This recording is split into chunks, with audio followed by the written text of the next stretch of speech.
This past Thursday was Groundhog Day, and for anyone who is unfamiliar with the tradition, it marks mid-winter. It marks the day on the calendar when winter is half over, and the good citizens of Punxsutawney, Pennsylvania, parade up to Gobbler's Knob to provoke the groundhog into coming up out of its den. And the fable is that if he sees and is frightened by his shadow and races back down into the den, then the citizens should prepare for 6 more weeks of hard winter. But if the sky is overcast and he doesn't see his shadow, then the remainder of the winter should be mild and spring will come early. Well, the town officials of Punxsutawney insist that the groundhog's predictions are 100% accurate. In reality, they are correct less than 40% of the time. In other words, if you were to flip a coin, you would have better odds than the groundhog. But if you're really interested in weather prognostication, you're kind of missing the point of Groundhog Day. The real purpose is to have fun.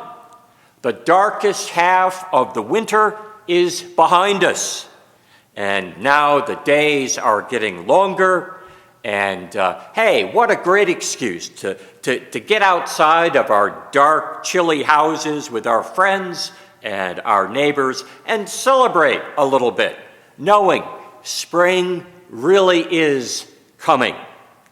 Now, it may seem sort of frivolous, but you know, too much isolation and not enough light is simply bad for human beings. Medical studies have shown that during the darker winter months, people tend to have less initiative. They're more likely to get the blues and be depressed. There is a small town in Norway called Rjukan that is located down in the dark valley between a couple of mountains, and for 6 months of the year, sunlight does not reach the town. The whole town is covered by shadow, except for one spot in the center of town that is bathed in warm, life-giving sunlight. It seems that there was a visionary by the name of Martin Anderson, and he convinced the townspeople to invest in 3 giant mirrors that sit high in the surrounding mountains. And they are computerized and they are motorized to follow the sun. And they readjust every 10 seconds to reflect the sunshine down into the center square of the town, where there is a half circle of benches where the residents can gather and soak up the sunshine. It's a nice place to sit and meet people and talk with neighbors. I think I've heard Joy speak of that side of the sanctuary in the same glowing terms, liking to be there in the sunshine and just feeling lifted by the experience. We just don't function well without light, and most of us prefer to have plenty of lights around our homes, over the kitchen counters and shining above the stairs leading down to the basement, and in closets and in the attic. And how upsetting it is when a storm blows through and suddenly the lights go out. I saw on the news this past week that 350,000 people or so lost their power outside of Austin when a big ice storm blew through Texas. Convoys of bucket trucks and power crews will come pouring in from all the surrounding states, and they will be working 16-hour days with the local utilities till the lights come back on. And people get so upset and angry when suddenly their light and the power they depend upon simply isn't there anymore. Following one such storm up in Rochester, New York, a customer service agent for a power company told of trying to manage an irate customer, trying to de-escalate the situation, and the customer wasn't having any of it and was yelling over the phone, "How will I know when my lights are back on?" Yeah, think about that for a while. When people are upset, the need to be rational is often considered sort of optional. The agent suggested the lights would be brighter, which apparently didn't satisfy the customer who hung up. Well, February 2nd, this past Thursday, was not only Groundhog Day, it is also celebrated in some Christian traditions as Candlemas, which falls 40 days after Christmas and marks when Jesus was presented at the temple. As the first public presentation of Jesus, the light of the world, the day is remembered by lighting scads of candles in the church in celebration. In John's Gospel, Jesus is quoted as saying, "I am the light of the world. Whoever follows me," and that suggests a decision, that suggests a choice that they make. Whoever follows me will never walk in darkness, but will have the light of life. Now, in Matthew's Gospel, we find that the role is passed along to the disciples and to us.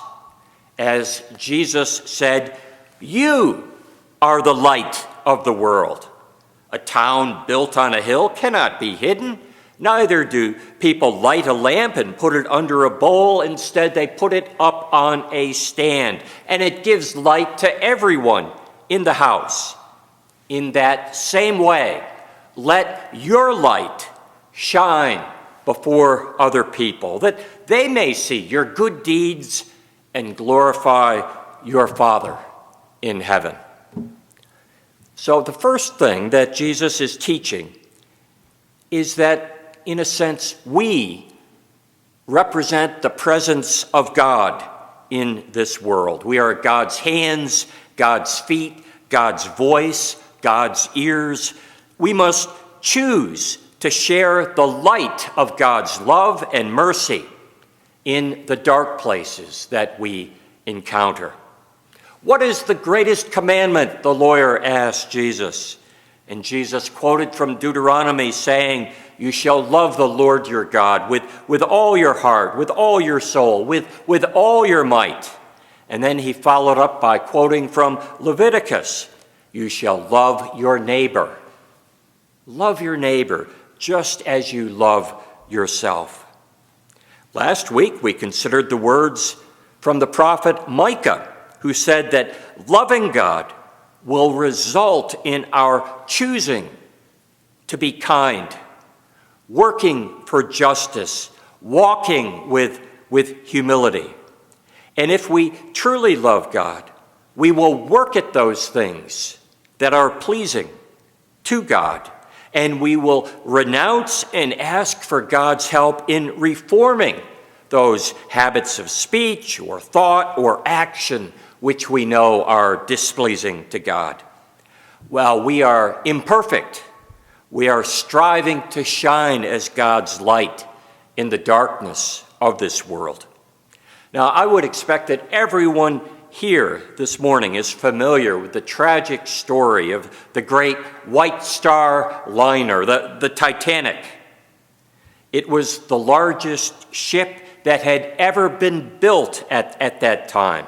But in April of 1912, on its maiden voyage, it hit an iceberg and sank in a matter of a few hours. Of the 2,000 people on board, over 1,500 were lost that night. And some of the recovered bodies were buried right here in Philadelphia in the Laurel Hill Cemetery. Official investigations and boards of inquiry began almost immediately, and with 20/20 hindsight, many deficiencies were brought to light. The ship had been traveling at an excessive speed in dangerous waters. There was a lack of information about icebergs. There were an insufficient number of lifeboats, and they were inefficiently managed. But among the most tragic facts to be revealed was that there was another ship, the Californian, out on the horizon, less than 20 miles away. The ship's radio operator had sent out a warning of ice at 9 p.m. And again, as their ship's captain decided to stop for the night, considering it just too dangerous to proceed in the darkness. And the ship's radio was turned off at 11:30 p.m. The Titanic struck the iceberg just 10 minutes later. About a half hour after that, the crew of the Titanic began firing distress rockets into the sky, and they were seen. They were seen by the officers of the Californian, but they all seemed to have a different interpretation as to what they meant. Some thought they were just fireworks being set off in celebration. They repeatedly tried communicating with the Titanic using the Morse code and a light, but the attempts failed. They were in sight of each other, but many miles apart. And when the Titanic finally sank, the officers aboard the Californian assumed they could no longer see the ship because it had left the area. Hundreds could have been saved if only the radio on the Californian had been turned on, because they could have arrived within the hour to take on passengers. But the perception was that the Titanic was, too big to fail. It was so luxurious and had been built with partially watertight compartments, and the thought of such a ship sinking, it just was inconceivable. Well, likewise, we are here in Chester County, the most affluent county in the state of Pennsylvania. People here are generally well-educated and very civil. They often live in large homes and are very polite.